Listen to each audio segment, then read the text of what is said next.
नमस्कार दोस्तों, भारत के आज कई राज्यों में जैसे कि बिहार, यूपी और झारखंड में जातिगत जनगणना को लेकर के काफ़ी ज़्यादा विवाद सामने आ रहा है। जातिगत जनगणना क्या है, इसको लेकर के बार बार विवाद क्यों सामने आ जाती है, हम आज के इस पूरे वीडियो में यही डिस्कशन करेंगे। इससे पहले अगर आप चैनल पे नए हैं तो इसे सब्सक्राइब ज़रूर कर लें और बेल आइकन को भी प्रेस कर लें ताकि आने वाली वीडियोस की नोटिफिकेशन सबसे पहले आप तक पहुंच सके। इस पूरे मुद्दे को जानने के लिए हमें सबसे पहले ये जानना होगा कि जाति आधारित जनगणना होती क्या है। तो जाति आधारित जनगणना का सबसे पहले सीधा मतलब ये निकल के आता है कि जाति के आधार पर विभिन्न समुदाय के लोगों की पहचान करना। और अभी सबसे ज़्यादा ये मुद्दा बिहार में देखने को मिल रहा है। मतलब बिहार में लगातार इस चीज़ की मांगे बढ़ रही है कि जातिगत जनगणना करवानी चाहिए। तो मतलब इसका सीधा ये है कि बिहार गवर्नमेंट ये जानना चाहती है कि बिहार में विभिन्न समुदाय के कितने लोगों की कितनी संख्या निवास करती है।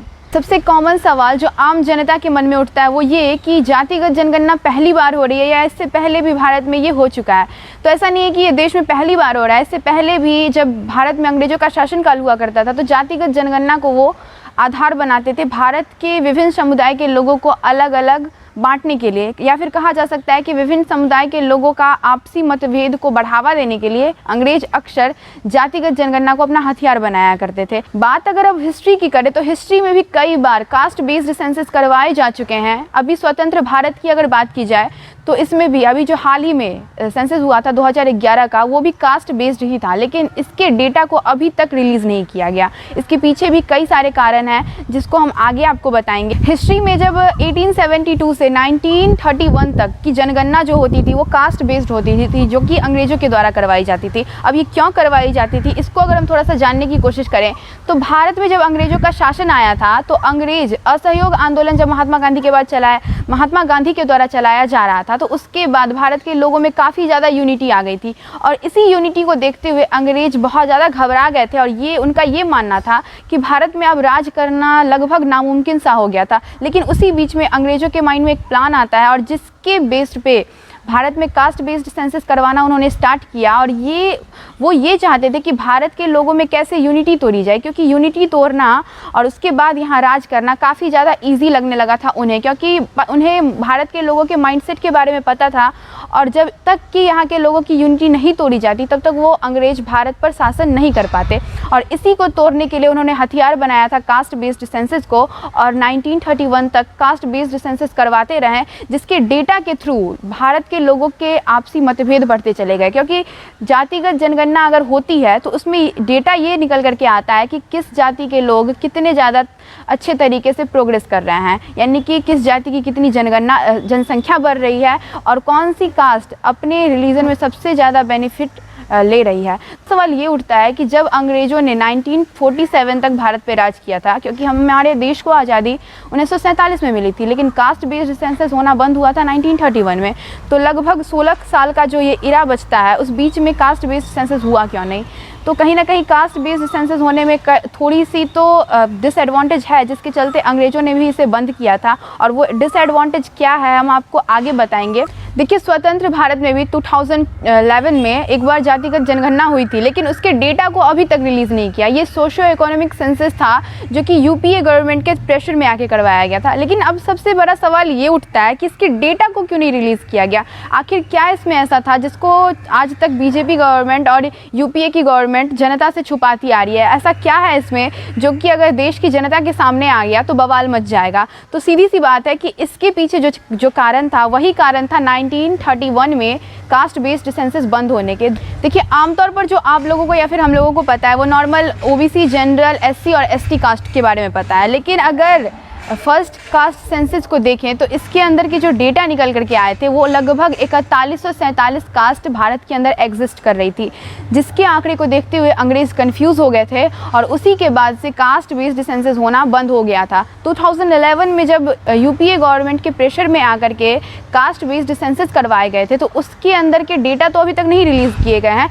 लेकिन अनुमान के मुताबिक तो 46 लाख जातियाँ एग्जिस्ट करती है। अब आपके मन में दूसरा ये सवाल आ रहा होगा कि 46 लाख जातियाँ कैसे पॉसिबल हो सकती है, क्योंकि 46 लाख तो एक ज़िले की पॉपुलेशन हो जाती है और इतनी जातियाँ एक देश के अंदर एग्जिस्ट करना लगभग नामुमकिन है। तो मैं आपको बता दूं कि कास्ट के अंदर भी सब कास्ट होते हैं और उसी को जोड़ते हुए, जैसे कि अगर कोई नॉर्मल ओबीसी कैटेगरी में आता है, तो ओबीसी में एक नहीं बहुत सारी कैटेगरीज आ जाती हैं और बहुत सारे कास्ट आ जाते हैं। एक कास्ट के अंदर भी बहुत सारे सब कास्ट होते हैं, जैसे कि कोई अगर ब्राह्मण है तो ब्राह्मण में भी बहुत सारे ब्राह्मण पाए जाते हैं। और दूसरी बात यहाँ टाइटल की आ जाती है, जब सेंसस हो रहे थे तो उस बीच में जो ट्रेनिंग दी गई थी, जो लोग इसको करवा रहे थे उनको ट्रेनिंग बहुत कम दिनों की दी गई थी। और उसी के चलते जैसे कि अगर हम किसी एक पर्टिकुलर टाइटल को उठाते हैं, अगर केंद्र सरकार के नेतृत्व में किसी देश के अंदर कास्ट बेस्ड सेंसस हो रहा है, तो एक देश के अंदर बहुत सारे स्टेट होते हैं, जैसे कि भारत के अंदर अभी 28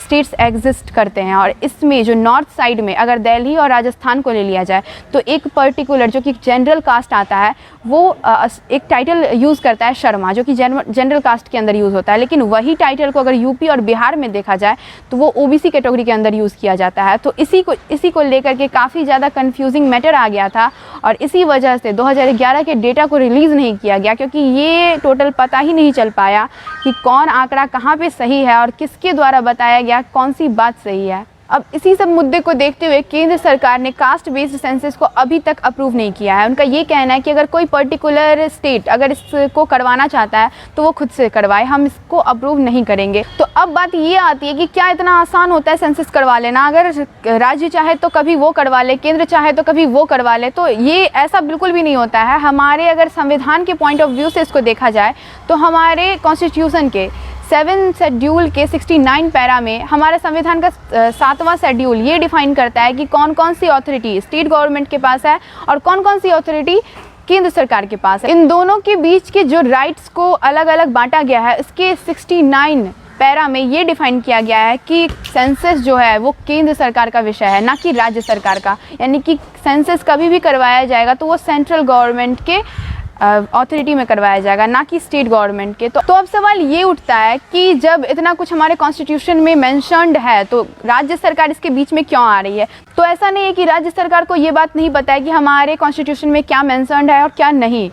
तो स्टेट गवर्नमेंट ने इसे कॉन्स्टिट्यूशन के अकॉर्डिंग लीगल प्रूव करने के लिए कास्ट सेंसस से बदल करके कास्ट बेस्ड सर्वेस का नाम कर दिया है और इसी नाम के जरिए से कैबिनेट से अप्रूव भी किया है, ताकि आगे चल के ये मुद्दा कोर्ट में न पहुंचे और इसको लेकर के कोई बवाल ना हो। देखिए, अब इस पूरे सर्वे की अगर टाइमिंग की बात की जाए तो अब तक यही बात चल रही है कि फरवरी 2023 तक इसे कंप्लीट कर दिया जाएगा। और अगर इसके बजट की बात की जाए बिहार के अंदर तो टोटल 500 करोड़ का बजट निकल करके आया है। अब बिहार जैसे राज्य के अंदर 500 करोड़ का खर्चा करना सेंसस के ऊपर ये थोड़ा अटपटा सा लगता है, क्योंकि जिस राज्य में कई सालों से टीचर्स की भर्ती रुकी हुई है और जिन टीचरों को हायर किया गया है उनके सैलरी को रोक के रखा गया है कई सालों से, उसमें भी राज्य के अंदर 500 करोड़ का खर्चा करना सेंसस के ऊपर बहुत ज़्यादा अजीब है। अगर इसको इसके डेवलपमेंट में लगा दिया जाए तो बिहार आज बहुत आगे निकल सकता है। देखिए, जहाँ तक बात अगर इसके वैल्यू की जाए तो अगर ये केंद्र सरकार के द्वारा बनाई जाती तो इसकी वैल्यू ज़्यादा होती। चूँकि ये राज्य सरकार के द्वारा बनाई जा रही है इसीलिए केंद्र इसको कोई मान्यता नहीं देगा और केंद्र की तरफ से मिलने वाले किसी भी सुविधा में इस आंकड़ों का उपयोग नहीं किया जाएगा। ये सिर्फ और सिर्फ राज्य सरकार के लिए वैल्यूएबल होगी। देखिए, देश में अगर जनगणना होती है तो उसको करवाने वाले जनगणना कमिश्नर होते हैं, जो कि होम मिनिस्ट्री के अंदर आते हैं। इन्हीं के पास पूरी पावर होती है जनगणना करवाने की, इन्हीं के पास डेटा भी होते हैं और इवन इन्हीं के पास सारे रिकॉर्ड्स भी होते हैं और इनके पास प्रशिक्षित कर्मचारी भी होते हैं जिसके थ्रू ये अपने पूरे देश का जनगणना करवाते हैं। क्योंकि ये जनगणना राज्य स्तर पर हो रही है और केवल बिहार में हो रही है तो इसमें इनकी कोई भागीदारी नहीं होगी और ये इसमें पार्टिसिपेट नहीं कर सकते हैं। इसके लिए बिहार राज्य के हर जिले के मजिस्ट्रेट को चुना जाएगा और वो अपने अंदर के अलग अलग कर्मचारियों को इसके लिए ट्रेन करेंगे और इसके थ्रू जनगणना बिहार में करवाई जाएगी। तो ये था पूरा डिस्कशन बिहार राज्य के अंदर चल रहे जातिगत जनगणना की मांग को लेकर के। आई होप कि आपको पूरा कंसेप्ट समझ में आ गया होगा। वीडियो पसंद आई हो तो इसे लाइक ज़रूर कर लें, साथ में अगर चैनल पर नए तो सब्सक्राइब ज़रूर कर लें। धन्यवाद।